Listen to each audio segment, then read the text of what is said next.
Ladies and gentlemen, listeners, thanks for joining us for the UK End Zone Football Programme. It's episode 18. We're firing through the episodes now. With me, as always, is my good friend, Ollie the Badger Connolly.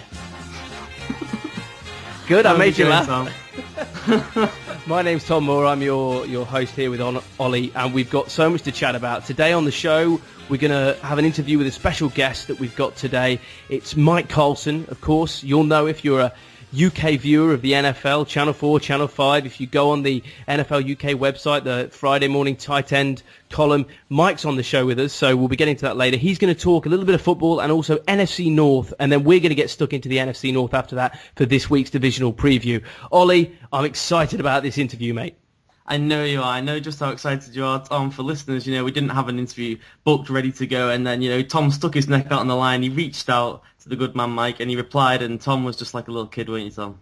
Yeah, I kind of felt ill because I was nervous/excited because obviously growing up here in the UK and watching the NFL, I've watched Mike a lot, and it's those kind of nights that it's like you're seeing an old friend because you put the telly on, there's no adverts ever because nobody's watching it, it's the middle of the night and you've got Mike there chatting and it's just glorious. It really is, and I just want to remind people of last week's show if they didn't listen to that, Tom, because I had the same feeling speaking to Coach FLUK because I just love that guy. I love the intensity of him, and I loved that interview last week. It was great. PJ Fleck, there's no Philip, no Phil, definitely not. No Flecky. So before we get on to NFL chat, Ollie, we always, as Damashek does, look what's happening on the big blue marble elsewhere. Ollie, what has been going on with you, my friend? There's not much been going on with me, Tom. I had to sit through both part 1 and part 2 of Harry Potter last night with my good lady friend. They are some long films. I memean, I quite enjoy the Harry Potter films, but they are long when you have to watch them back to back. What, so you mean you watched the first two? I watched part 1 and part 2 of the last one. Oh, is it the Deathly Hallows? Deathly Hallows. Are they quite good? It seems to get quite serious towards the end of the Harry Potter films. It gets very dark, considering these are like little kids and stuff. And I imagine little kids grew up wanting to see a nice little ending. It gets very dark. It does. Lots of deaths in the last one. I thought unnecessary deaths of characters that I quite enjoyed. That reminds me, this is what really gets me about films sometimes. I went through a series where a series of time where every single Leonardo DiCaprio film I watched, he got shot. He got shot in The Departed. He got shot in that recent one, The Great Gatsby, and he drowned in Titanic. He got shot in Blood Diamond. Every time I put a DVD on with DiCaprio in, I'm thinking, this is fantastic. I love DiCaprio. He's such a good actor. And then he gets shot. That reminds me of Titanic. I have a major gripe with Titanic. You just brought it up there. At the end, when, he's telling Rose to leave and stuff, and she's saying, I'm not going. I mean, why does she leave? I mean, Tom, you're looking for a lady friend yourself. I mean, I've got one, Ollie. I've got one. Well, that is a question we had on a tweet, so I think it's time to give, a Thomas More update of the dating situation. There was a request that came in from Evan Kelly asking, just how is it going with you, Tom? Look, Ollie, I'll put it like this. I found a very special girl, and we'll leave it at that. I hope she's tuning in. If she is, she's going to kill me. But so, thanks, Evan. Thanks, Evan Kelly. Your name has been marked, sir. So what is he on Twitter? I just want to make sure I unfollow Evan. Okay, just click and unfollow. There we go. I'll tell you what's been bugging me, Ollie. I'm a cricket man, okay? I play cricket. Lots of English people like cricket. I'm a cricket man. I've just got a new bat, and I'm knocking it in. And it's been a while since I've knocked in a cricket bat, Ollie. And I tell you what, it is taking forever. Now, how are you doing the knocking? Are you going the classic old school, just get a ball and do it yourself, or did you buy a knocking in mallet? Well, actually, I borrowed a knocking in mallet from a good friend of mine at my cricket club. So I'm knocking in my bat. So I oiled it first, left it, soak in, knocking it in. 2 coats or 1 coat? What are we talking about? I put 1 coat on because I believe in the past I've always been a 2-coat man. You've always been a 2-coat man? Always been a 2-coat man.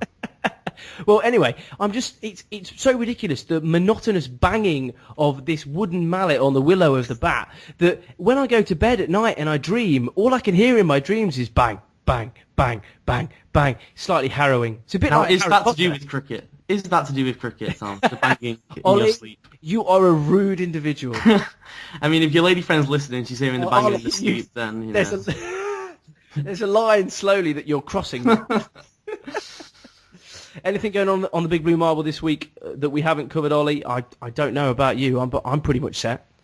I'm pretty much set. I'm doing all good. I mean, in the football landscape, there's been quite a lot going on because we're in training camp. Hard Knock started. Riley Cooper came out with his the explicit video that was revealed about him. Ryan Tannehill stinking up in training. Vince Young was signed by your Packers. I just love this part of the season. It's kicking off, Ollie. This is when it all gets serious. It's just like in Bad Boys when Martin Lawrence goes, "This shit just go real." That's exactly what it's like. I wish we'd got Mike Carlson to say your favourite Bad Boy 2 line, Bad Boys 2. Fair enough. It's very strange. That reminds me of another great Martin Lawrence line from a film. You ever see the film Blue Streak? I have not seen the film, please. Well, it's a line I use a lot when it's really, really sunny and I'm having a bad day. It's fantastic. He goes, "I can't believe so much bad shit can happen on such a beautiful day." And then he walks off into the distance. Is he firing guns in the air and screaming? No, he's just on the Mexican-American border, as you are. As people do. As people hang out. Ollie, I'll tell you what, why don't we get to this Mike Carlson interview? Let's do it. Let's head there now. Okay, here we go. Okay, listeners, our guest tonight, Ollie, I'm excited about this one. A personal broadcasting hero of mine growing up here in the UK and watching the terrestrial coverage. We've got Mike Carlson here. Mike, how are you doing? I'm fine. You make me sound really old. Mike, it's fantastic for you to join us. You can follow Mike on Twitter at Carlson Sports. Mike, I've got Ollie with me today. Say hello, Ollie. Hi. How you doing, Ollie. Mike? Right, Mike, we're gonna go into a few general questions first. The one thing that I wanted to know, what's it like for you covering football here in the UK? Well, it's both a pleasure and a bit of a frustration. I love doing it. I love the idea that the way we do it enables me to do a few things that I probably wouldn't be able to get away with if I were doing this in the States. Both in terms of sometimes just going on with my own thoughts and theorizing and things like that, but also the kind of fun we have with it, especially on the Channel 4 show, I think, and Channel 5 before that. When I was doing Super Bowl or whatever for the BBC, we did it a little bit more like their usual sports presentation, but I think it still worked very well. But I get the freedom to do a few things that you probably wouldn't be able to do. But the frustrating part is that obviously it's still, after all these years, very much a minority sport, as it always is going to be, and it's never really a broadcast priority for anybody, which leads every year to a certain amount of uncertainty. And as social media expands, it simply means I get more and more people asking me if we're going to be back on or what the story is. And the honest truth is I usually don't know myself until quite late in the game. But also, if I were in the States and lucky enough to have this kind of a job or something similar, it would be more or less a full-time thing. Yeah. Whereas for me, it's basically part-time work. It's during the season, it's pretty much most of what I do, but I have to keep things going the rest of the time too. So I do announcing wherever I can, other sports, play-by-play. I was lucky enough to do play-by-play of the basketball in the Olympics, but I've also written on the side for years and years. And at one point I was trying to do that was what I was intending to do, and it was the commentary that sort of came up as an adjunct and then became the driving force. Fantastic. I mean, I always read the Friday morning tight end. I used to really enjoy reading that. So at the moment, Mike, what are you going to be doing in this upcoming season? Where are we going to be able to catch your work? Well, it looks as if Channel 4 is coming back with Nat and I. and I'm not quite sure of the details, but I think the Sunday Night Football is pretty much all set and going to happen. There may be more. There may be more to announce at a later date. I'm not actually announcing it, but I've been told that it's sort of in the works and looking good. So kind of a mini exclusive there for UK End Zone listeners. Yeah. Okay, Ollie, I know you've got some questions that you wanted to fire at Mike. I do. First of all, Mike, what's Nat like offset? He seems like a really cool guy. I'd love to go for a pint with that fella. You'd have to buy. No, Nat's great. Nat's a lot of fun, and he's got. It's a similar situation for him because, in a sense, because he comes out of world of trying to make it as a stand-up comic and whatever, and then moving into sports announcing, and like so many major announcers in Britain, I've given them their first break, and they've gone on to great success. It's Jake and Colin Murray and Martin Bayfield. They all owe it to me, basically. They all go on from working with me to doing great things, and I'm. You were the comics mentor, Mike. I'm still sitting in the chair next to whoever it is. It's Nat now. I go through hosts the way serial killers go through victims. Okay, now Mike, let's talk some football. I want to ask you, what do you think is the best off-season addition for any team this year, whether it be a coach, a draftee, or a free agent signing? You've got him, Ollie. You've got stumped him. Mike. You've got him. That's a big question. To me, the most fascinating one. I'm not going to say it's the best by any means, but is Mark Trestman going to the Bears? That's the one that really intrigues me because I follow them. I used to live in Montreal. I still follow the Alouettes, and he did a great job in coaching the Alouettes. Had great success, but of course, the Canadian game is a different kind of game. But he is a good offensive coach. I think he's got his way of handling players is probably good for a team like the Bears. It's a kind of mature and not high intensity thing, but very much in the sort of Bill Walsh West Coast style of play. So that's the addition that I'm kind of most interested in trying to follow. I think the one that'll make the biggest difference. Again, I'm tempted to stick with coaches and say Chip Kelly. Ooh, interesting in Philadelphia, because that could be a whole change of momentum in Philadelphia in all kinds of ways. We all know Chip Kelly and his hurry up offense and all that kind of stuff. But I think Chip Kelly could bring something to the Eagles, but I think they're probably a year away because I think their defense is really going to suffer and struggle trying to convert to what they're doing. And oddly enough, Andy Reid going to the Chiefs is a similar thing because the Chiefs last year were much better than a 2-14 team. They had a lot of talent on that roster that wasn't getting used, and I think Andy Reid will be able to get the best out of it. Is Smith their guy though? Can he take him there? Long term, I don't think so. I think they're probably looking past him for the future, but I think Alex Smith can certainly take a team, a good ways into the playoff. Well, he could have done it last year with San Francisco, and I think the whole issue of his arm strength or whatever is probably something that's seriously overrated. I don't think you need to have that kind of arm strength in order to succeed if you're in the right system, and and it can make you look better. Okay. We're going to get to some NFC North chat later because we are in our series of divisional previews, as you know, Mike, and you're going to give us some information and a bit of chat on the 4 NFC North teams. Yeah, I'm still trying to think of what player might. Don't worry, Mike. If you could think of it by the end of the show. This is how your mind works. This is the kind of thing like when Nat asks you a question and you're not prepared for it. So don't worry. You just fire a comic line back at him, and he puts his head down like a hurt puppy dog. Yeah, you've caught me now. So, Mike, a more general... I've gotten away with that one for years. A more general question I want to ask you. Who do you think are the real front runners in both the NFC and the AFC? If you pick maybe 1-2 teams that you think are going to come out on top. I know that there's pre-season, there's a lot to see and a lot to be discussed. But who in each conference do you really see probably making it through to the Super Bowl?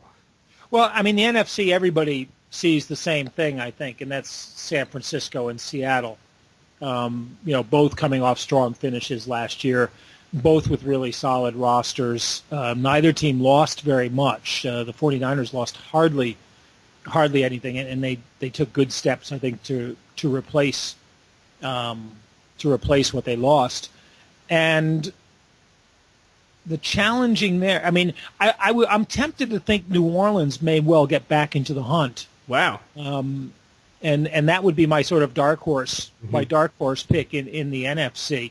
Obviously, Atlanta's a team that looks really good, and Green Bay is someone that everybody was looking at, but their offensive line is looking more and more problematic every week. We'll get to that. Log out now. That's really bad.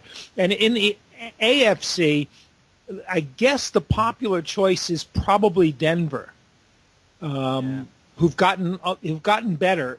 I think they still have questions defensively, but Wes Welker obviously gives them another weapon to use. Baltimore's weaker, I think, than they were last year, although they're another one of those teams that sort of peaked at the right time. And I don't think Pittsburgh will be as strong. That's an interesting division because I think that the door there could be open, but nobody except the usual suspects may walk through it. And New England, you have to think, will be in there with a shout. Although, that's really a team in severe transition, and people don't realize it because they do such a good job of hiding it, basically. But, they've become a very young team all of a sudden, and young teams are prone to mistakes. And looking at their receiving core, I think of the year, they nearly went to the Super Bowl, but they were relying on guys like Jabbar Gaffney to be their top receivers, and Gaffney dropped a crucial pass. And, that's the story. Actually, that's the story of the last 5 years for them is drop passes. That's true. Wes Welker holds a pass, and they win the Super Bowl. Asante Samuel holds an interception. They win the Super Bowl. But that's not the way it works. That's true. That's true. I was thinking back to that Lee Evans drop, though, as well, for Baltimore. So there's another drop. Yeah, everybody. I mean, that's the thing is everybody can say that, Everyone can point to one or two little mistakes usually, and unless you're Tennessee or something. Before we get onto the NFC North, Ollie, is there any other questions you want to fire general NFL to Mike? Yeah, just another one, Mike, another general one. Who's going to finish with the worst record in the league this year? I mean, it's probably going to be between Jacksonville and the Raiders, but you're going to have to pick one of them. Jacksonville really interests me. Now, is that because you have an official sort of capacity with NFL UK? Do you have to be nice about the Jags? No, not at all. In fact, one of the things that when we were out meeting the players at Wembley when they came over a few weeks ago, I was talking with Dave Tossell from the NFL, and not that he was agreeing with me, but we were talking very, very seriously about whether an NFL franchise in London is a realistic possibility, and I'm very dubious that it actually is, that it's actually something that could work out, particularly just one franchise in London. But the thing that interests me about Jacksonville is that they are turning around in the right way, from what I can see. And part of that is that they're going to give Blaine Gabbert one last chance, as it were. Does he deserve it, Mike? Yes, absolutely. I'll probably write about this in my column, but if you look at Blaine Gabbert, he's younger than some of the rookie quarterbacks coming into the league this year. Oh, and, if you said to somebody, okay, here's a guy who's got, he hasn't been successful in the NFL, but he's got a good deal of NFL experience, and he's still not even, 20, I think he turns 24 this year. He's still a young man. He's still a young man. He's never had a lot of support. He's never had good receivers. He's never had a really good offensive line in front of him. So he deserves a shot to at least see if he can be what they want him to be. He's got some terrible hair, though, Mike. He can't find, but it's worth trying. It's got to be better than Chad Henne. Well, Mike, let's talk some NFC North, because we've been doing our division previews on the UK End Zone football program over the last couple of weeks, and we're really in our stride now. NFC North has got particular resonance for me as a fan of one of the teams. I won't tell you who, Mike, but let's kick. It must be the Browns then. Let's kick off with the Packers. You mentioned there about the damage that's been done injury-wise to the offensive line. Brian Bulaga, he's getting a second opinion on this ACL injury that he's got. How's that going to affect him? What are their chances he wants a second opinion? He looks like Curly from the Three Stooges. I think it has a huge effect. I mean, they're talking right now about David Bakhtiari, the rookie, being their starting left tackle. And in that division in particular, that's a very dangerous position to be in. They're going to be facing some very good defensive linemen in both Minnesota and Detroit and Chicago, for that matter. And they depend on Aaron Rodgers' ability to get rid of the ball quickly, basically, to avoid sacks. But I think Bakhtiari's it's a huge jump for him in terms of a learning curve. Treader, the other rookie, the guard from Cornell, it's an even bigger jump for him to be able to play, and the guys, Marshall Newhouse, they're just guys, basically. Sitton's good. TJ Lang is pretty good, but Dietrich Smith, Newhouse, you're basically filling in with journeymen. Do you think that Aaron Rodgers can, to some extent, paper over those cracks? Well, that's what I said. I mean, they depend on him. They depend on him to do that. Literally, that's the way the offense is designed. You see some of the same kind of thing in New Orleans, although New Orleans' line has been better than that. And oddly enough,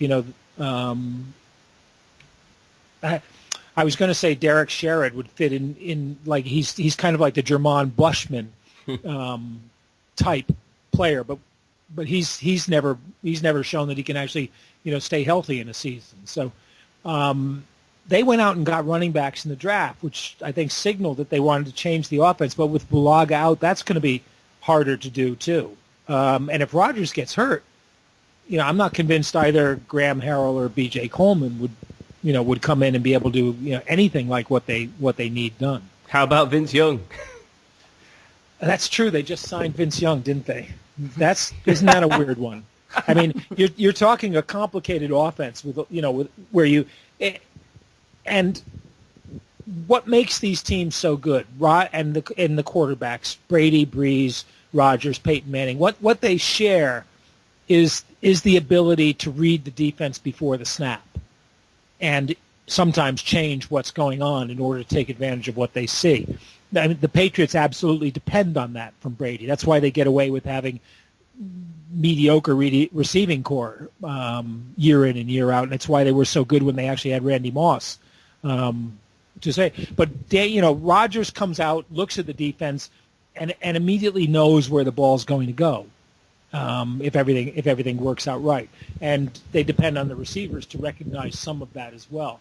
And I don't think that's a rare quality actually nowadays in quarterbacks. I don't think it's something Vince Young is famed for. Definitely not, Mike. We'll motor on because we know your time with us is limited. How about Chicago? You've talked about the new regime there and the fact that you think that could be a fantastic addition. That's something you highlighted earlier. How good can these Bears be? That's a really good question because their problem is basically the same one as the Packers in the offense. In fact, if you look through this division, what you've got are a bunch of questionable offensive lines, and Jay Cutler is kind of the antithesis of a Rodgers in that Cutler's the kind of quarterback who has to see it before he throws. Right. And he depends, Jeff George say, he depends on his arm strength to be able to get the ball there. But he's always that split second slower in what he sees.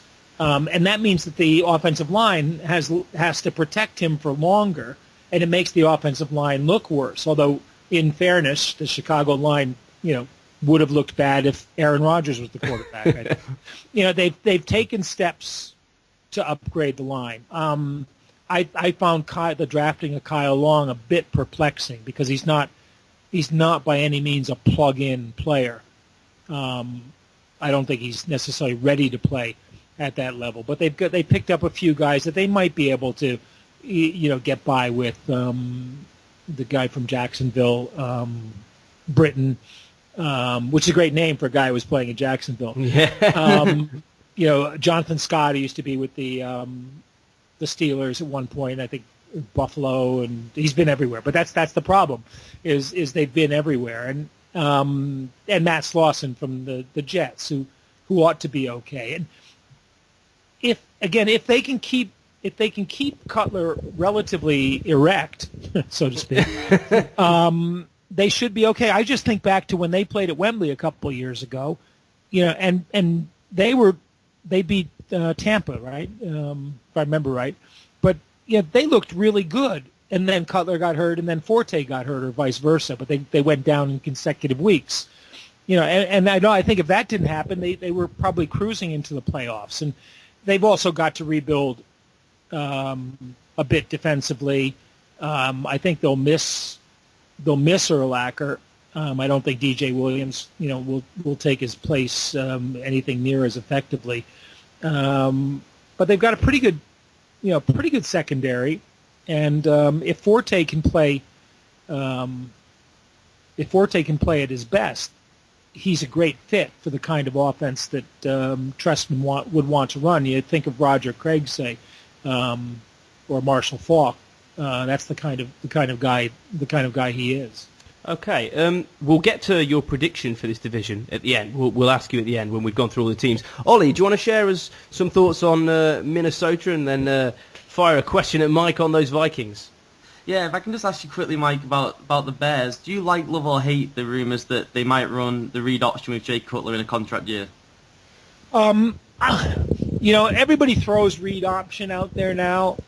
I would not be surprised if you ever watch Montreal and Anthony Calvillo, he threw a lot, especially in his more mobile years, because he's now 41 or 42, on the run. And in Canada, you do that a lot. I wouldn't be surprised if they rolled out Cutler quite a bit. I don't know if they'll necessarily run Reed option. You can run an option play without having the quarterback necessarily have to keep it, which actually, funnily enough, Chip Kelly did at Oregon quite a bit. His quarterbacks didn't run all that much. But I don't think they're going to try that as a standard bit of their. I don't think they're intending for Cutler to be a runner.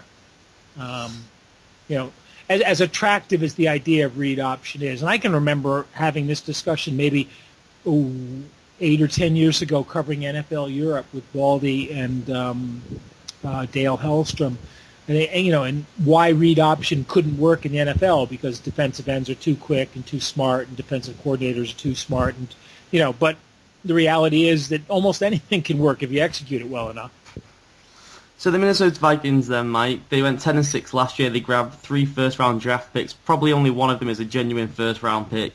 They got Adrian Peterson coming back. What's more crucial to them to make the next step? Is it for Adrian Peterson to rush for 2,000 yards again, or is it for these 3 first-round picks to hit the ground running? Yeah, which ones aren't legitimate first-round picks? Cordero Patterson, I don't think he's a legitimate first-round pick. He may have been overrated a bit, and you can argue against drafting receivers at all.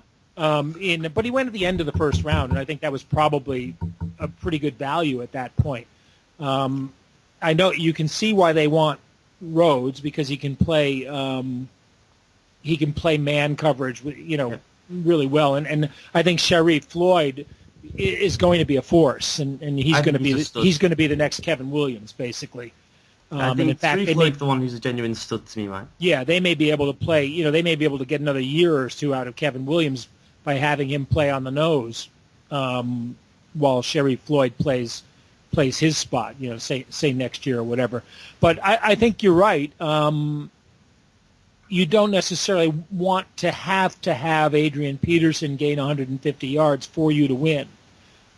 It sure helps that he can or does, but what they need to step up is for Christian Ponder to step up, basically. They went out and got Greg Jennings, which is a great free agent pickup if he stays healthy. And he could be one of those guys that you asked about at the top of the show who could make a huge difference, especially in that division. Both the Viking guys who were over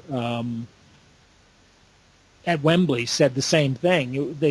It was like, will you be happy to have Greg Jennings on your team? They said, no, we'll be happier not to have him on the Packers. And that's, I think he, at least short term, will replace Percy Harvin and more, assuming he stays healthy.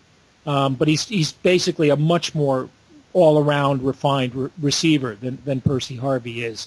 And if he plays and if John Carlson is healthy, he's got a great name, great genetic pedigree there.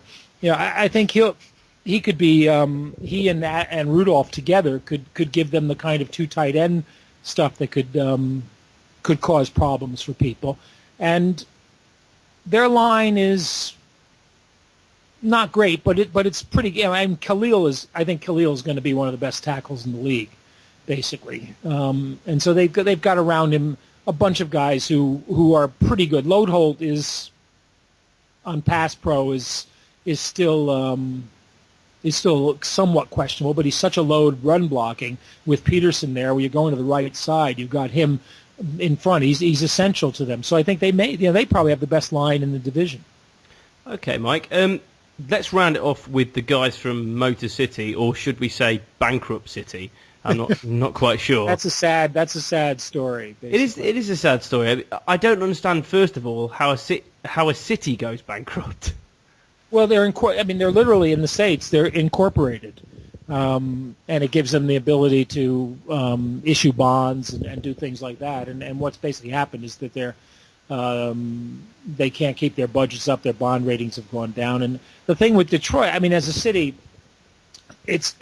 Detroit is smaller than it used to be, and obviously their tax base is completely gone. But the majority of those people and the majority of the businesses that are still functioning have just moved out to the suburbs. So the Detroit metropolitan area is still basically what Detroit was. It's just that there's a dead zone downtown, which is true of any number of non-bankrupt American cities, especially after 5 o'clock on a Friday. Downtown Atlanta is a ghost town basically outside of working hours. Who'd have thought it on this program, Mike, that we do football, economics, and politics? But that's what happens is your tax base goes away and the city is left to minorities basically. The generations of people who came up from the South or who immigrated to the U.S. or came from Appalachia to work in the car factories, and the car businesses are all run by business school guys who are moving their businesses to Mexico. So anyway. How about the football team? Yeah, how about the football team? I'm not convinced by Jim Schwartz.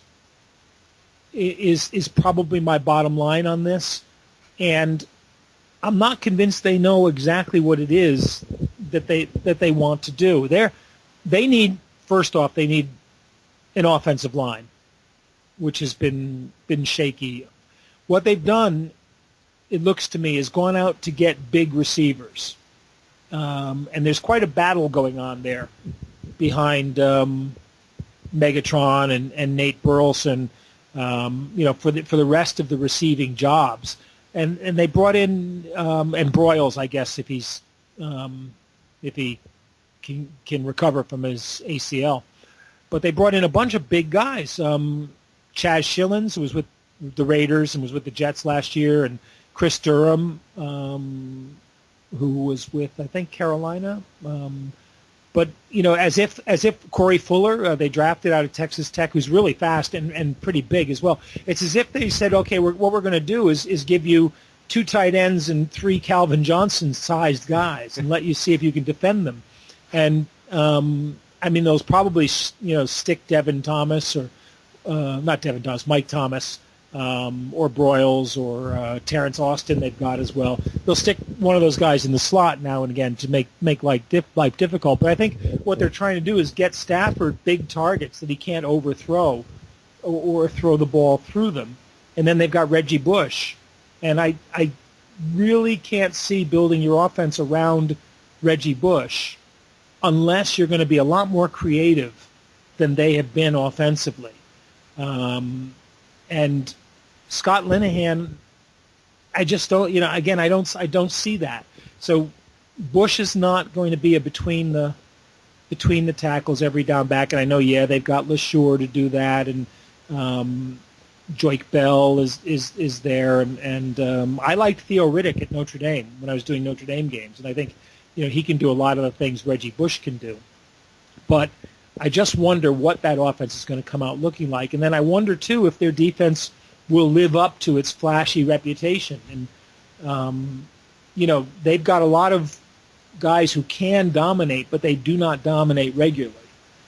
And sometimes I get the feeling that Jim Schwartz's defense is more inclined to just look at beating up the other team and trying to be physically imposing at the line of scrimmage. And there's an awful lot of teams in the NFL that will, if you try to do that, will just go up, over, and around you and not really care that that's what's happening. How about Matt Stafford, Mike? Is he worth the money? Whew. Matt Stafford has again, he's also a fairly young quarterback. So he's, you could argue he's got time to mature. He's got an amazing arm. His judgment, I don't think, is always top flight, but part of that is that he's been under a lot of pressure on the side. Part of it, too, is that when you have Calvin Johnson, your instinct is just to, throw it to Calvin. Yeah. And not worry about that. And that's why I'm saying if they can put together an offense that uses all these parts, and then I think Matt Stafford could be an absolutely fantastic quarterback. But right now he's what would he strikes me as being a more physically talented version of, say, Phillip Rivers, who could go either way, depending a lot on what's put around him. And the other thing that really interested me with them was they didn't really draft for the offensive line except when they took Larry Warford, who's a huge small college guard, and the kind of guy you would have thought would have gone to a running team or a team that really wants to establish the run. And I was wondering if they were looking at sort of like New Orleans or someone like that and what they can do with sort of big, relatively mobile guards and thinking they might work out. I think he's going to be a good player, and he could surprise. I think he went in the 4th round. I think he could surprise people. Okay. So if we're looking at these 4 teams, Mike, who's going to win it, and is anyone else going to get there via the wild card? I would have said last week that Green Bay would win the division. With Bulaga out, I'm not as convinced. I do think Rodgers makes a big difference there. And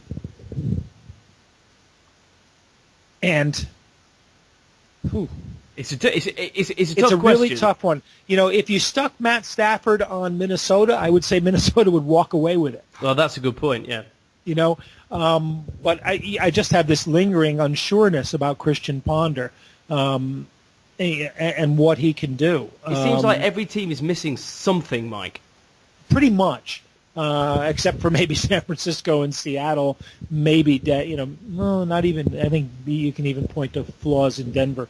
But I mean, that's why I think San Francisco and everyone's looking forward to that Week 2 game that I may well be doing on Channel 4 if my information is correct. But the 2 games between Seattle and San Francisco should be killers. And I didn't answer the question. Stick your neck out, Mike. Come on, Mike. I mean, it's such a question mark.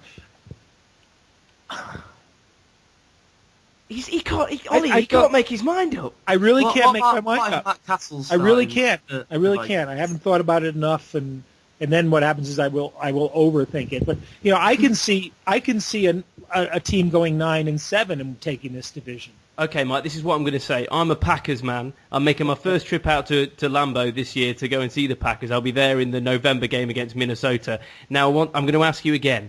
Who's going to win this division, Mike? Well, Chicago. The Packers, put it this way. The Packers had pretty much a patchwork line last year, and they didn't really have anything in the way of running backs. The most important thing their running backs did for them last year was to chip block the guys who the tackles were missing.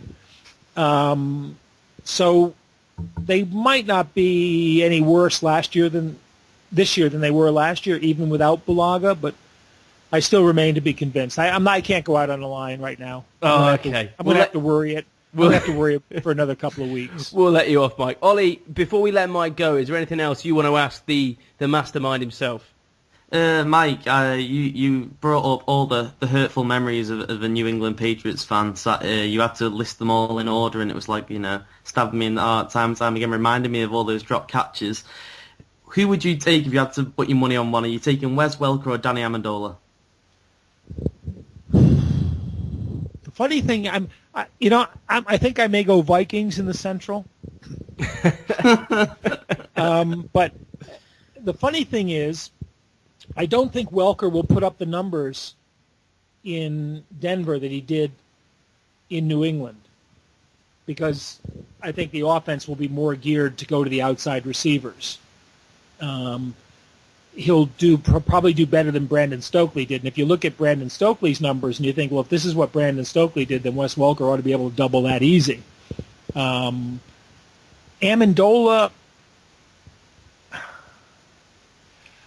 I haven't seen that much of Amendola apart from when we were in the men's room together during the halftime of the Super Bowl. Because he's been injured when we've seen the Rams. What I have seen, I don't think he's got the run after the catch thing that Welker has, but I think he may be a better catcher of the ball. And the weird thing with Welker was, when I forget where we got it, but we all threw out the stat that when he dropped that pass in the Super Bowl, Welker had only caught something like 10 passes over 20 yards from Tom Brady ever, something like that. And a couple of those were catch and runs where he took it. And he's a really good runner after the catch. But I have the feeling Amendola will turn in a better year, statistically wise, than Welker does, because I think he will become Tom Brady's favorite receiver. Okay, final question then, Mike, from me. Who's the best quarterback in the NFL? I would say right now Aaron Rodgers. Oh. That's all you needed to say, Mike. That's all you need to say. Oh, Mike. What? Mike. No, I think the way he's playing, and I think this year will be a good test of exactly how good Tom Brady is and how much he carries the Patriots. I think you'll see with a largely untested crew of receivers, you'll see exactly how good Tom Brady is and has been. And I suspect Peyton Manning will have something to prove as well with Denver. I've been saying those three and Drew Brees are basically the four best quarterbacks in the NFL. I don't think we'd argue with that. Yeah, and you can flip them around anyway, but given ages and things like that, I think Rodgers is probably the number one. That's great, Mike. And before Ollie's head explodes on those comments, you've taken the time out of your schedule, Mike, your busy schedule, to talk to us. We appreciate that. We know all our listeners will appreciate it. We can find you on Twitter at Carlson Sports, and we can see you on Channel 4 this year then. I hope so. Mike, it's been great. Thank you so much for joining us. Thanks. It's a pleasure. Fantastic. Cheers, Mike. Bye-bye. That was an absolute pleasure, Ollie. What a guy. It really was. I mean, there's something about him. I just picture him now. I picture him always in those Hawaiian shirts, just walking around his house. I think he only has like 4 or 5, that sort of thing, and then the same generic pants in his wardrobe, and he just sort of picks out 2 a day. I don't know about you, but that's what I was sort of envisaging then. Well, you can follow him, as I said, at Carlson Sports. Make sure you do that, guys. And, of course, we were talking with Mike at the end there about the NFC North.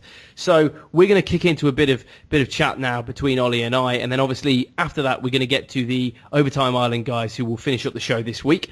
We're sorry if you missed them last week. We had a bit of a problem with the recording. But we'll get on to the NFC North now. Let's leave the Packers for a minute, Ollie. Who do you want to tuck into first? I really want to kick off with the Detroit Lions because I want to vent all my anger out the way, and then I can just sit back with, a fish drink and laugh at your Packers. Because these Lions, they frustrate me so much, and I don't know what it is because there's no long-standing rivalry between my own team and them. But I think it is genuinely just Jim Schwartz. What have you got against Jim Schwartz? And the thing is, what's interesting is Mike said that he wasn't fully convinced by what Jim Schwartz is doing. Everything about him I just dislike. I mean, his face is a bit funky to start with. He's got that weird sort of grey curly hair, which, but cut short. But his team are just... The attitude, like Mike was talking about, where they don't seem to care about actually playing defense. It's like they want to just be the baddest, toughest guys around without actually being decent, which makes literally no sense to me. And then giving Matt Stafford that huge contract when I really don't think he's earned it yet. You say about this image that, making them the baddest, the meanest, the baddest guy in the whole damn town. Who was that? Leroy Brown, that's it. Sorry, it's just occasionally my mind goes off on tangents. Do you think that the media has just given them that reputation and it's not actually them? No, I think they like it. I mean, no one's ever come out and, poo-pooed it, as the guy from Blackadder once said. And Dominic Sue stamping on someone, those Nick Fairley, these guys, I think they quite like to swagger around with that image of being the baddest. I mean, the media probably pressed it on them a bit first, but they've done nothing to, repute the image. That's another impression I've got there, Ollie. It's another Tom Moore impression. The guy who said that in Blackadder was General Melch. I can do a General Melch it. You ready? I'm excited. Am I going to be darling? Okay, well, if you want to be darling, I'll say darling, you say something, and I'll do Melch it. Here we go, listeners. Are you ready? Here we go. Darling. Yes, sir. Bleh. Okay, anything else about the Lions? They have a horrendous secondary. And I'm not even talking like it's like bad. It's horrific. Like it's like a sieve. They must have just dragged some of these guys off the street. I mean, you have a 90-man roster to fill. There's free agents still haven't been signed, and yet they've done pretty much nothing to address it. They have a decent front four, a quite good front seven, and then they go into the draft and they go and grab themselves Ziggy Answer when there's a guy like D. Milner on the board. They just smack me. They just don't know what they're doing. I think Jim Schwartz is genuinely clueless. I think also, Ollie, the phrase is, it smacks of, not they smack me. I would not like to take a smack from either Ndamukong Suh or Nick Fairley if they're listening. So the Detroit Lions have smacked you. What about the Bears then? I love what the Bears have done this offseason. I do not love Jay Cutler. No, who does, apart from his girlfriend, who looks relatively hot? She really is. If you've ever seen The League, she features in The League, and yeah, she's a MILF, I think the word is that we're looking for there, Tom. Thank you for the technical definition there, Ollie. And the Bears. The Bears are a good team. They're interesting. I mean, they went 10-6 last year. Then they fire Lovie Smith. They lose Brian Urlacher. And so if you just heard that on its own, you'd think that they were going through, a complete change and things weren't going that well. But I actually think they've massively improved from where they were last year. Mike was talking about Kyle Long. I'm a big Kyle Long fan. I don't think he fits the scheme at all to what they want to do. But I think maybe he can learn to help them in that scheme. But I think, like Mike said about Mark Trestman, that is such a big addition. He's so inventive offensively, and Jay Cutler can do so much. You got big-time Brandon Marshall out there. I really like what they put together this offseason. Okay, I mean, as a Packers man, I'm not averse to the Bears in any way. It's a fantastic rivalry. Perhaps I'm not as inured with it because I'm not from Wisconsin. But I've got nothing majorly against the Bears, but I don't foresee them really being any threat to take this divisional title, Ollie. Really? I mean... No, I don't. I just, one, I don't trust Jay Cutler. Two, as Mike said, I don't trust their line. And three, they just don't seem to be the team they were. They just feel like the air has gone about them. They used to have an air, an aura, if you will. I don't think it's there anymore. Yeah, I agree. I think that's probably to do massively with the Urlacher situation and they're like moving on. But I really like what I think they're going to do this year. People don't seem to realise just how fast Jay Cutler is, and you can almost forgo the deficiencies of the offensive line if you use one of those rollouts like Mike was talking about, and you've got a guy in Brandon Marshall who is just so big time. I can really see them pushing Minnesota and Green Bay for that top spot. Big time Brandon Marshall. I like that, Ollie. You are the official nickname generator of the NFL. Let's move on to the Vikings then. Where should we start with the Vikings? Let's start with Christian Ponder. Let's start with Christian. Let's just put Adrian Peterson in a box. Adrian Peterson is Adrian Peterson. Forget about that. Go back to back. I want to know that from you. Do you think he can go back to back 2,000 yards? No. That's going to be the answer. It's not going to happen. Actually, sod that. Yes, he is. I think it is going to happen. The more important thing, Ollie, is though, and that was rather flippant to just dismiss that question like that, but it's more about Ponder. It's about what Ponder can do for this franchise, and he is bad. Okay. He is bad, but can I just remind you that last year in Week 17 he outplayed your bad man Aaron Rodgers in the fourth quarter? But Aaron wasn't trying. He was chilling with his homies. I don't honestly understand why the Vikings didn't go and grab Vince Young on a one-year deal, have him at least compete with Ponder and Castle, and they could have run some crazy option plays with that offense with Adrian Peterson.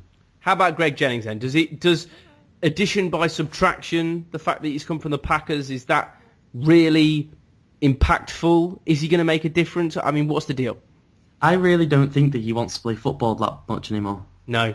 Well, that interview last year, I don't know if you can remember it, where he basically said that he's got his Super Bowl ring now and now he's looking for the big contract.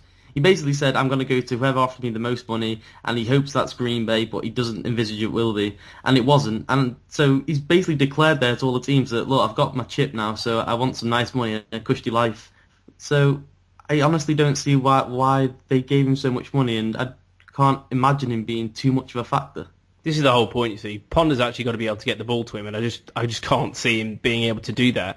I think Greg Jennings might get to about week 9 of the season and just be sitting at home after a game going, oh my God, I left Aaron for this. Just stroking pictures of him on the wall. Yeah.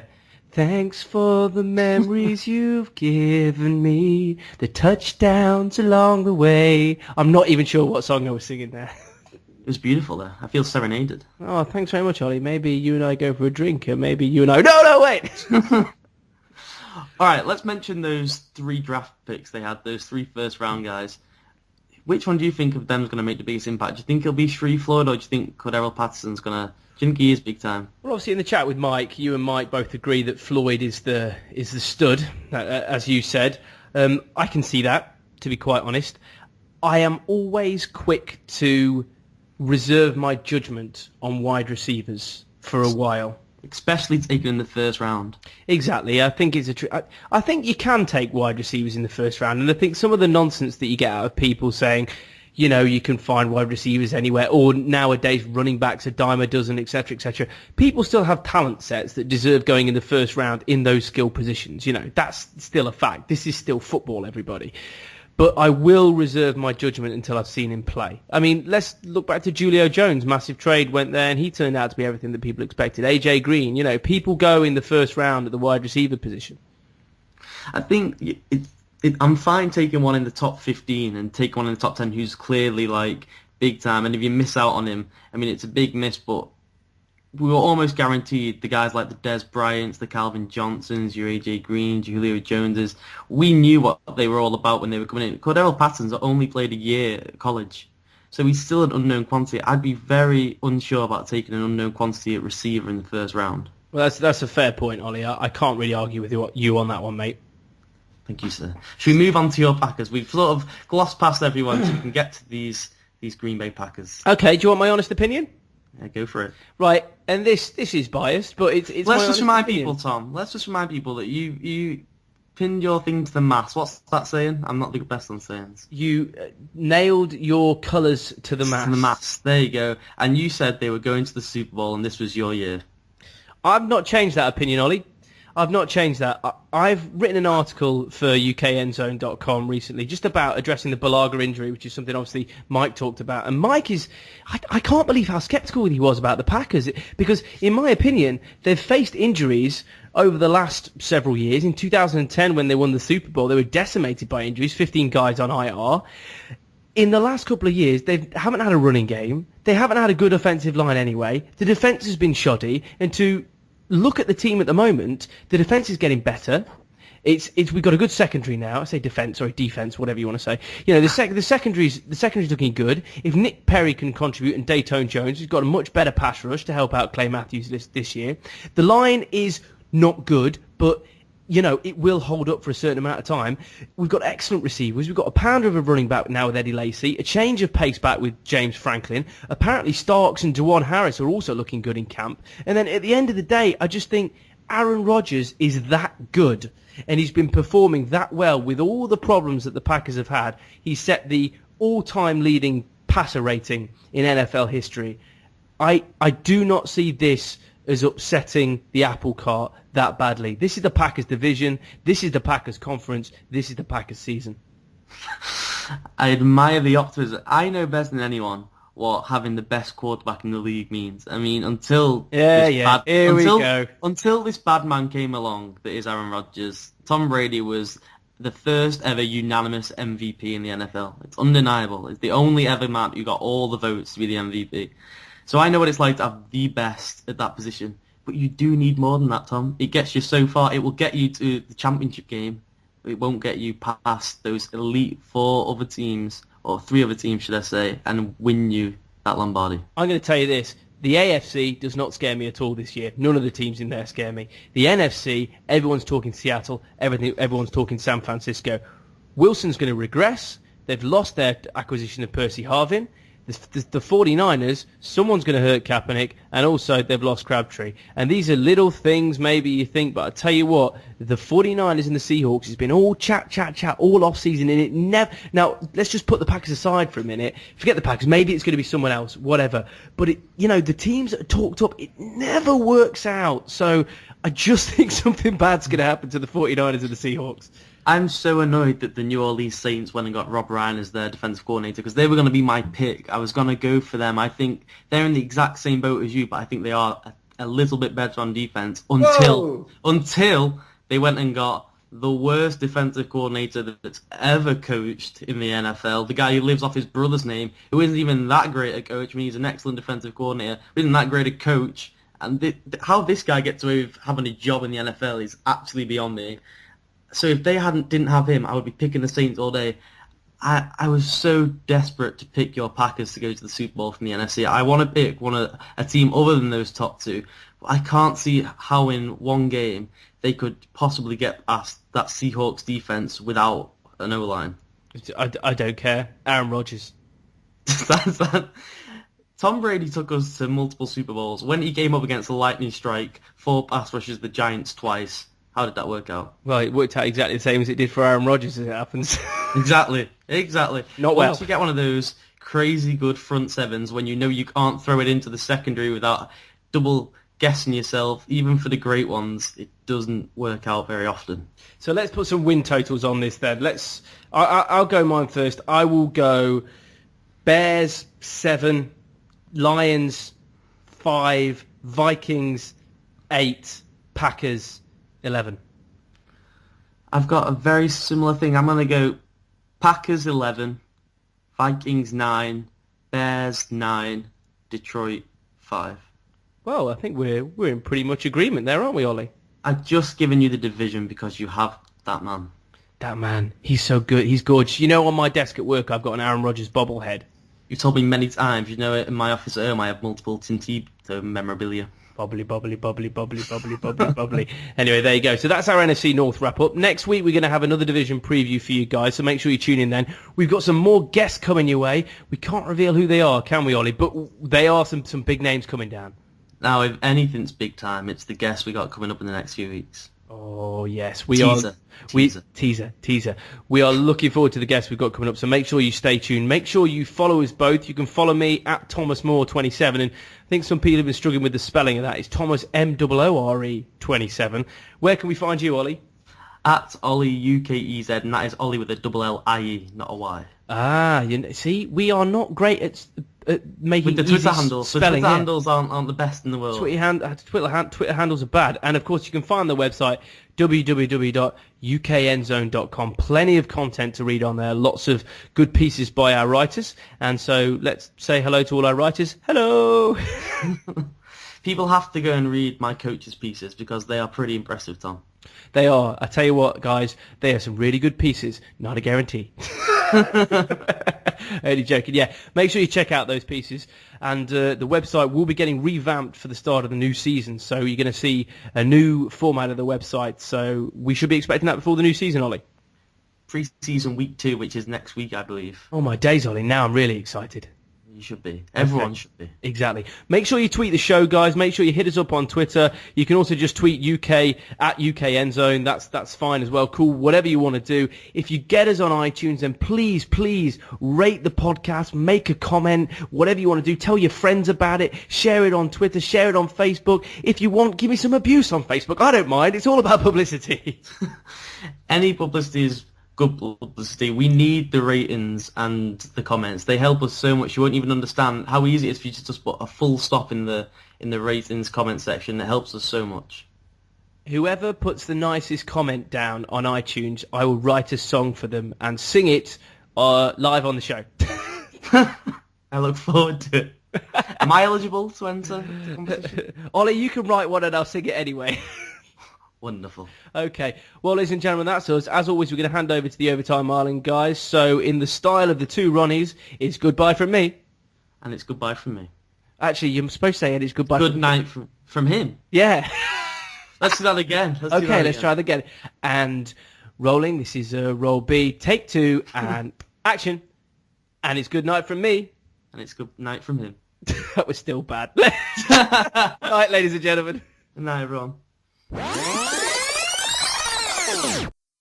Hello, and you're listening to episode 8 of the Overtime Ireland podcast, brought to you in association with UK End Zone. I want to start off this week's show by apologising to the podcast listeners that were expecting a podcast last week, but due to a family bereavement, we couldn't record the podcast. So we're glad to be back with you this week. As always, my name is DJ Kelly, and I'm joined by Colin. Good afternoon, Colin. Good afternoon, DJ. We're going to start off this week's show talking about injury news, and there has been quite a lot in training camps. There's some Packers players injured, including Bulaga. Colin, did I get that right? Yeah, you did. Brian Bulaga. And Jeremy Macklin of the Philadelphia Eagles. Dennis Pitta and Percy Harvin both have hip injuries. Is it that they're going straight into contact too quick, or is it just a thing that occurs on a regular basis? It's not that they're going into contact too quick, as they had the training camp previously to this, and there was a non-contact training camp, so it's not that they've gone in too quick, and I'm sure that these players are all coming back in quite good physical condition. It just seems to be that with the amount of training and that these injuries seem to occur, but in particular the ACL injuries that have happened this year, it just seems to be one after another that are going down with them, so I can't really put my finger on what that'll be, but I'm sure there'll be some reason or some study in the next couple of months that'll kind of try and pinpoint what happened. But yeah, some big injuries over the last few weeks. As you mentioned, Harvin been out with a hip injury for the Seahawks. I know it's going to be a big miss for the Baltimore Ravens, but as you mentioned, Brian Bulaga, one of the reasons that the Packers changed their offensive line this year was to move him to a position they thought that would be more beneficial, and now that he's gone down with the injury, it'll be interesting to see what way they shuffle that line again. But another injury was Jordy Nelson. Had a surgery yesterday, but apparently it's a 4 to 6 weeks recovery, so they're hoping to be back for week 1, but that rules them out of the rest of training camp. So as a Packers fan, 2 worrying injuries there, but hopefully that'll be it now for the rest of training camp, but I wouldn't be holding my breath. And interesting news that kind of broke in the last number of days about a player that we spoke about a number of weeks ago, and that's Texas A&M quarterback Johnny Manziel, who could potentially be ruled ineligible by the NCAA for accepting money for autographed memorabilia. Had you heard about this, Colin? Yeah, he's got himself into a few bits of trouble over the past few weeks, but I think he has broken the rules, but I think these rules really need to be looked at and really should be changed. The NCAA is making money off Johnny Manziel, selling his jerseys and so on. I think it's $60 a jersey for the Johnny Manziel jersey, and he gets none of the money because under the rules the athletes aren't meant to benefit from playing at the collegiate level. So he's obviously been signing autographs, and apparently he's been getting money for doing so, and that could make him ineligible for next year's draft, but hopefully it won't, because he is a talented player, but I'm sure we haven't heard the last of this situation. And there's a video on YouTube now, and I think on American broadcasters are broadcasting it as well. And it's, I suppose you could call a spectacular new ad by the Manning brothers for a TV company. I thought it was quite hilarious. What did you think of it, Colin? I thought it was quite brilliant too. The Mannings have a kind of knack of doing some great commercials on TV, so they've been asked to do another one. This time they're doing it together, and it's to watch football on your phone. So if anyone hasn't seen it, we'll be posting a link up on our Twitter page for it. I thought it was quite hilarious, the two brothers doing a kind of a rap video promote the new app for the phone. So if you haven't seen it, I think you should check it out. I think it's going to come viral, as they say. Well, I think the NFL.com description is quite suitable for it. They describe Eli Manning as rocking a curly wig that summons memories of a 1999 era Justin Timberlake, and Peyton is dressed like an aging European nightclub patron. That seems like a proper description for how they looked, but again, it's good to see that these athletes they're not taking themselves overly serious off the pitch, and they're happy to kind of have a bit of fun at their own expense. I'm sure they get well paid for it too, but that's another topic. And now we're just going to move on to a special interview I had the pleasure of conducting last week with John Arnett. He's an NFL betting analyst, and he has a new book coming out. So we talked a little bit about his new book, along with the NFL franchise in the UK. He's also a Jacksonville Jaguars fan and a Florida native, so it was interesting to get his take on that. And we also talked a little bit about NFL betting for the current season. So I hope you enjoy listening to this, and we'll be back with you shortly. And now I'm very pleased to be joined on the podcast by NFL analyst John Arnett.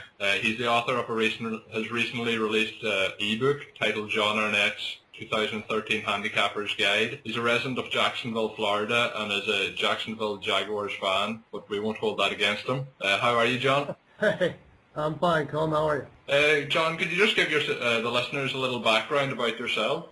Sure, yeah. I currently man the BetDAC NFL site. Don't know if you're familiar with that. Last year, BetDAC, betting exchange, which I'm sure you're familiar with, launched an NFL-dedicated microsite, and they brought me aboard to sort of provide the content. And I do that, and we're about to start our second season. We're going to do a relaunch here in a couple of weeks. We'll have a lot of good new stuff on the site. In terms of my background, prior to that, I was hosting a sports talk radio show in the Northeast Florida area. Also working on, I got involved in BetDAC because I was involved in a different sports gambling related site with some people who worked for BetDAC. And so one thing led to another. The people who run BetDAC, in my opinion, are a little bit are correct in their assumption that the NFL is growing in popularity on that side of the pond, and should a team move over there, for example, which we've certainly heard a lot about here in Jacksonville, should a team eventually move over there, certainly I believe it'll explode in popularity. And so, part of what we do with BetDAC NFL, sort of try to, we have a beginner's guide to NFL section, so anybody who's not familiar with NFL football, we're believers in the game, so the more you know about the game, the more people are likely to like the game and want to bet on the game. And how did you get involved in the sports betting industry yourself? Well, the industry, well, like I said, I worked on a sports gambling website, a now defunct gambling website with a couple of people, with several friends of mine. A couple of those people worked for BetDAC. And when BetDAC decided they wanted to launch this NFL dedicated microsite, which, anyway, the people had me in mind, and again, I had a sports media background. I was hosting a sports talk radio show here in Northeast Florida, as I said, which had a little bit of a gambling lean to it. And so my friends had sort of heard me on that and thought I might be a good candidate for this new venture, and it's been great. That's very good. And just moving on again, I mentioned at the start that you've launched a new ebook. It's 50,000 word NFL betting guide. It was released on the 17th of July. Just a quick summary again of the book for the listeners. Yeah, no, that's correct. Yeah, I appreciate the plug there, Colin. No problem. Just released. 50,000 words is correct. That is 8 weeks of my life. I feel like I opened up a vein onto the computer, but it's a thorough preview of every team, has a bettor's perspective section on every team, break down some of the preseason odds as provided by BetDAC.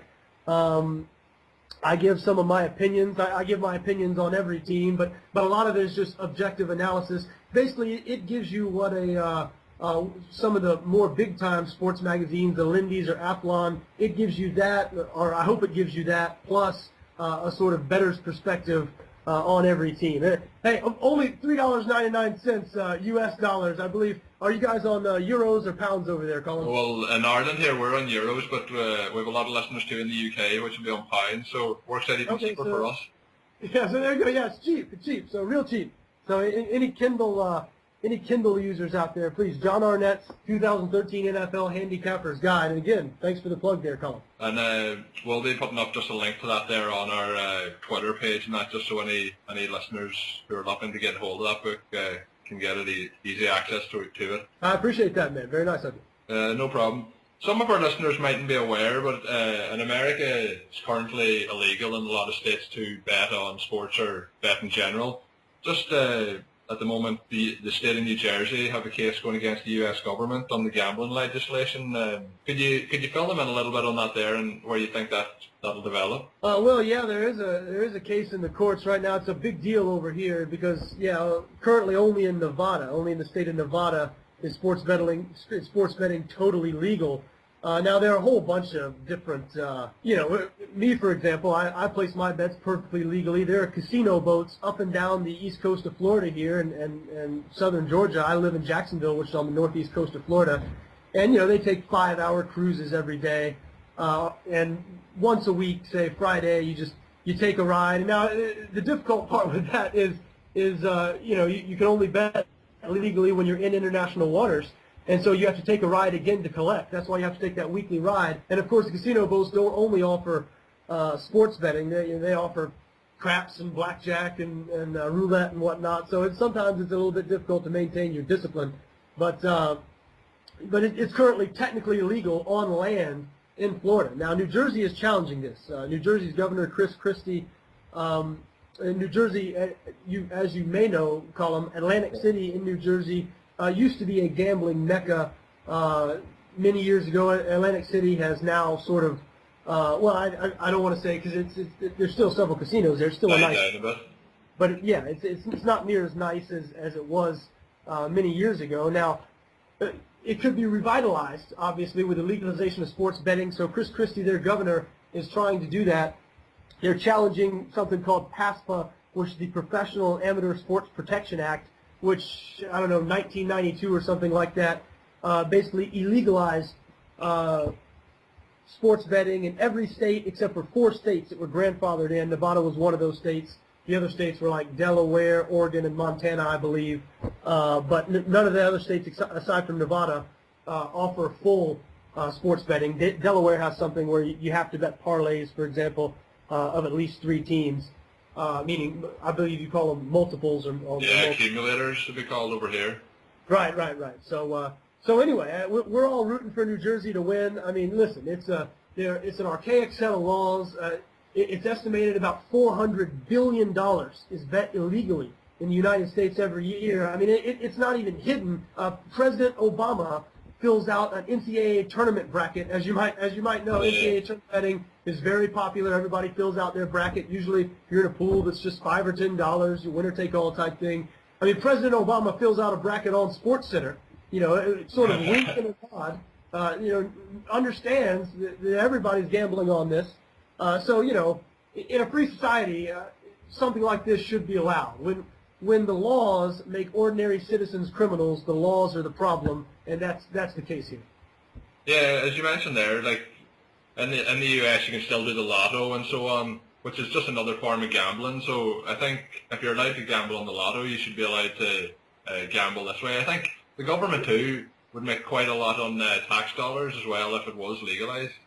Absolutely. Hey, but at least the government doesn't need it, right? Yeah, the economy's terrible right now. Yeah, it would be a great shot in the arm for the economy, no question. You mentioned the lotto column. That's not the half of it. Here in Florida, I mean, thank goodness. I like it. I like to play poker, but here in Florida, they've now completely legalized all forms of poker, high-stakes poker, so I can go right down the street and buy into a $50, $100 no-limit game, you know, where guys are buying in with $10,000 and $20,000 to sit down and play cards, yet I can't go bet $25 on the Jaguars to win unless I take a ride on the local casino boat. But you know what? It would put all the casino boats out of business once they do legalize it. Yeah. So, you know, I guess it's but anyway, yeah, it's ongoing in New Jersey right now. It's in appeals. People, I've been reading about it, keeping up with it. People think it's going to end up going all the way to the Supreme Court. New Jersey is challenging the legality of PASPA to begin with, because the federal government saying that passing a rule like this, especially there was some recent Supreme Court decision. I don't know. I know I'm rambling on now, but there was some recent Supreme Court decision. People who follow know what I'm talking about, that established state sovereignty. And in the dissenting opinion, Justice Ginsburg specifically cited PASPA as something that they said, well, if you're going to pass this, then something like PASPA should be blatantly illegal, where the federal government decides that certain states are allowed and certain states aren't. Anyway, this probably is of limited interest, I guess, to most of your listenership, and I know, like I said, I ramble on. I warned you before we went on the air here, Colin, my talk radio background, so I can, you know, get going and keep on talking for several minutes at a time, so I'll let you get on with it. I know it might go over some listeners' heads, but myself and many other of the followers are quite interested in betting, particularly in the NFL. So I think it's going to be a big step forward, and it's interesting to hear. You mentioned about the poker tables and that's just another step forward again. I think people in the US mightn't realise, I'm sure some of them do, that over here you can walk into just any street, will usually have a bookmakers on it, where you can go in and place on American football or any sport, horse racing and so on. And just then when you're in the States, that it's completely basically illegal. But I thought America was the land of the free. Yeah, I know. So I think this is one of the last things that there is this sort of law on, and I think. Absolutely, no, you're absolutely right. It needs to go. It's past time, and I just hope New Jersey's successful. But who knows? Who knows? So hopefully they'll get that legalized in New Jersey, and hopefully then it'll go on throughout the United States. Hopefully. You are a Jacksonville Jaguars fan. What sort of hopes have you got for the Jaguars this coming season? Hopes? Colin, the Jaguars are going to be absolutely terrible this season. There is no getting around it.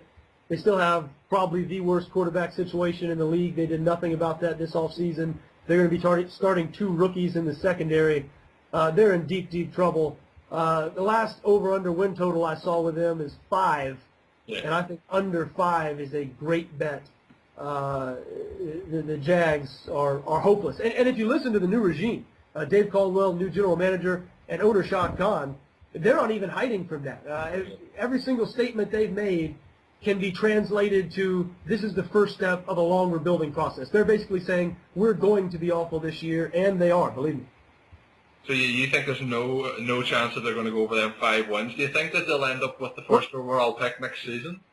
Well, I think they have an excellent chance of that. It's funny, when they drafted Luke Jokel this year with the second overall pick, I told a friend of mine, well, yeah, he'll block for the first overall pick next year. He'll block for the quarterback they pick next year. But yeah, I'm not saying they won't have a chance to go over 5 wins. Now, they don't have a chance for a good season, I don't think. I think it's a great bet that they're going to go under 5 wins. But no, the Jaguars are hopeless. And you know what? I mean, Colin, listen, I'm just hoping for the best.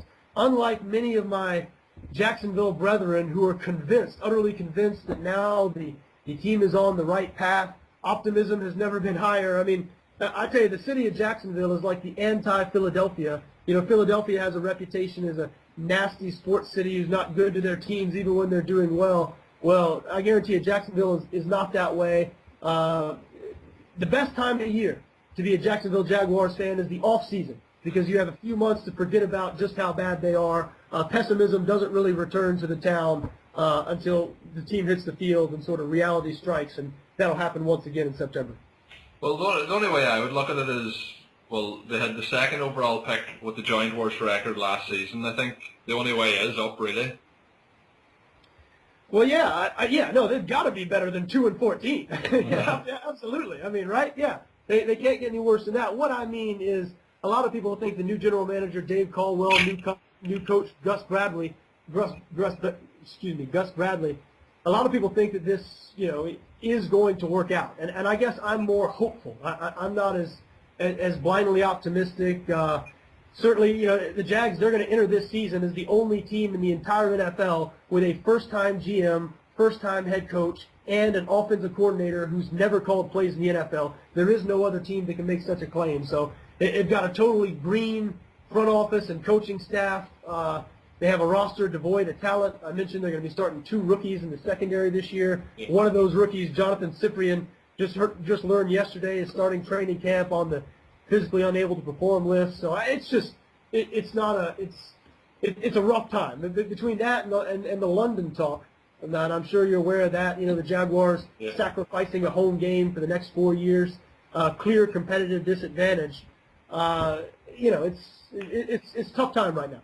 That's just where I was going to go next. My next point was going to be talking about the international series. As you know, over the last few years, the growth of the game over in the UK and in Ireland has been quite substantial. Moving now this year to having 2 games in Wembley in the international series. How is the international series and the kind of NFL's experiment to expand in Europe looked upon in the United States? Well, I can tell you by me, as somebody who is employed by a European betting exchange, is looked on extremely favorably. I think it's a great idea.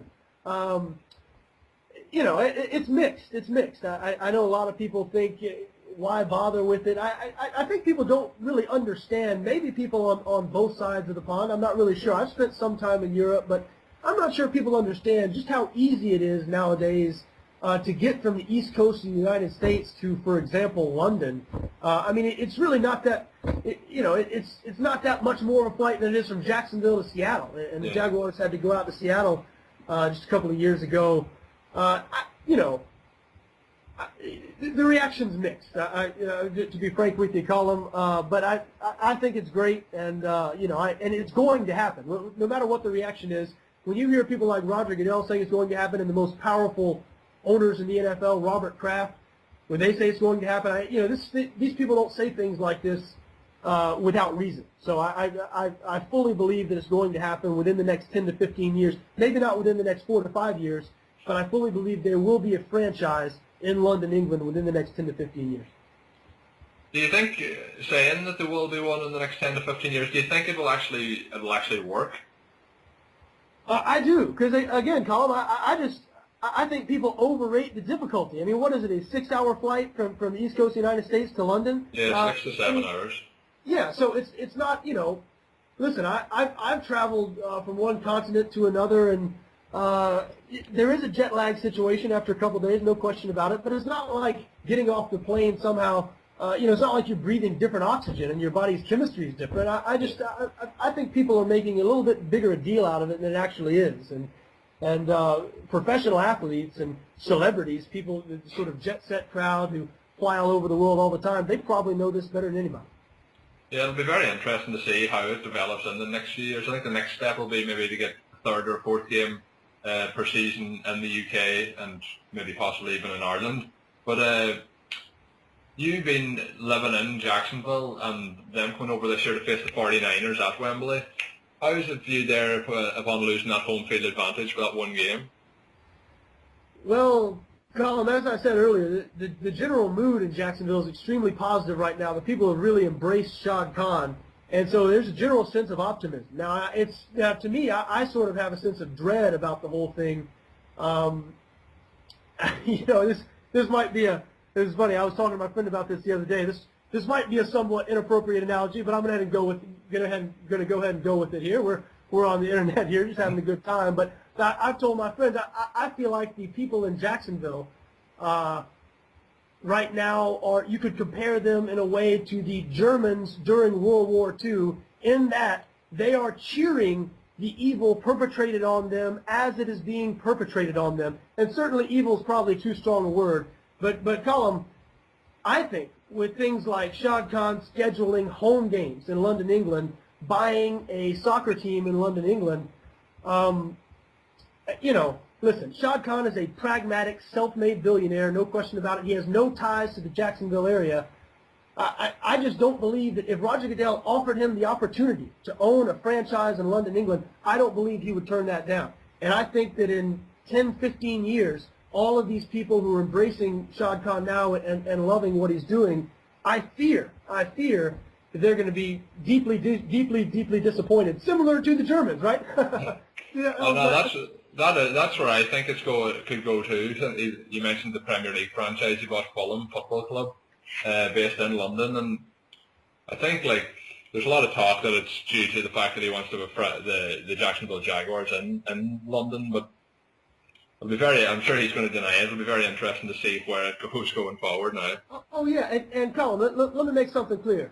What I just said would be extremely unpopular in Jacksonville. As a matter of fact, if any Jaguars fans heard this, I'll probably get some hate tweets on Twitter, because people don't like that type of talk, and so I keep it mostly to myself. I don't walk around sort of spouting this negativity around town, but it is what I fear is going to happen, and when I see people just embracing this, and you know what, Shad Khan is renovating the stadium. Now, the taxpayers are paying for about 80% of that, but Shad Khan is investing money into renovating the stadium.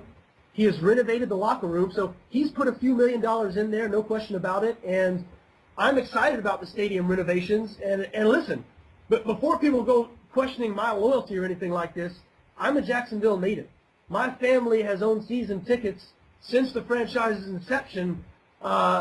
I have 2 young children. I plan on raising a family in the Jacksonville area. I have a vested interest in the future of the NFL in Jacksonville. So I'm a serious fan. I have a serious interest in seeing the NFL here in 10, 20, 30 years, and I just have really fear and worry about the path we're headed down right now.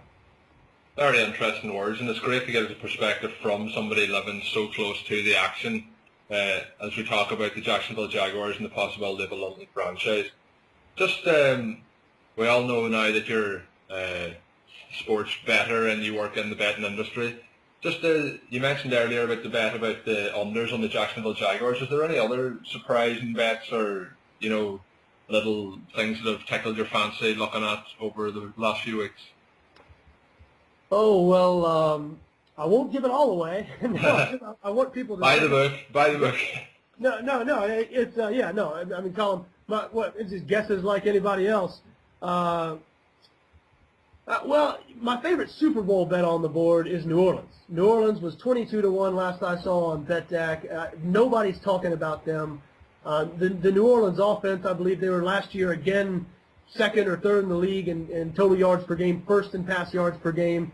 As long as Drew Brees stays healthy, that offense is as reliable a thing as there is in the NFL. And even though their defense was historically bad last year, I believe they gave up around about 480 yards per game, something like that. They made some changes. They brought in Rob Ryan. They got some guys healthier. Jonathan Vilma, who's an important player on that defense. he had a half a season anyway to get back acclimated. He should be the player we're used to seeing.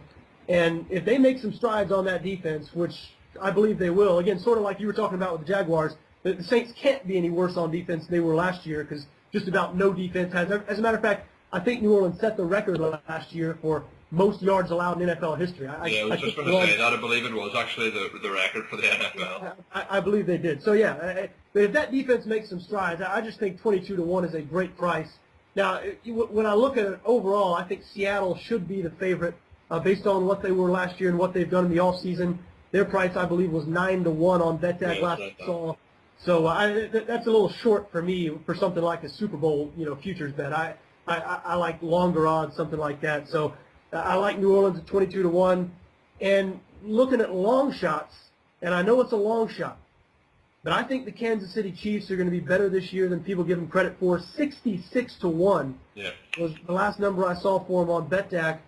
Listen, I mean, the AFC West is one sprained ankle or one bad knee away from being wide open. If Peyton Manning gets injured, that division is completely wide open. Now, of course, if Manning stays healthy, then there is no other outcome I can see other than Denver winning that division.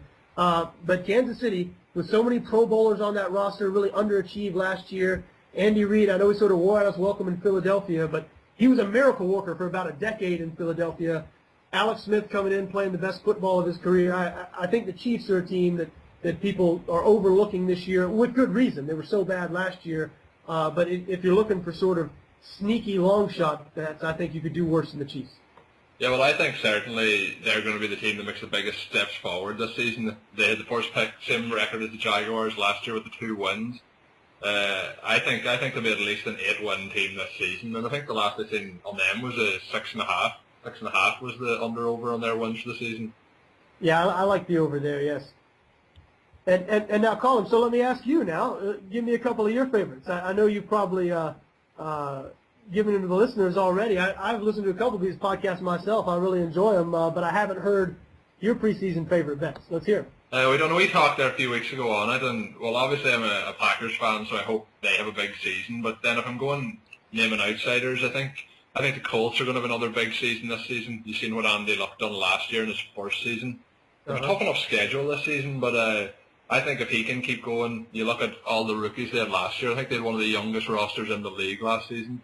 So they're all a year older, and then with some good acquisitions in the off-season. I know we've seen today that Ahmad Bradshaw is on the PUP list for the start of training camp, but I think if they can get him back and keep a lot of the roster fit, I think they have a good chance this season of at least making the playoffs. But I think, as you mentioned at the last time I checked on them, I think they were around 66-1 to win the Super Bowl as well. So I think that they could be an each-way value there.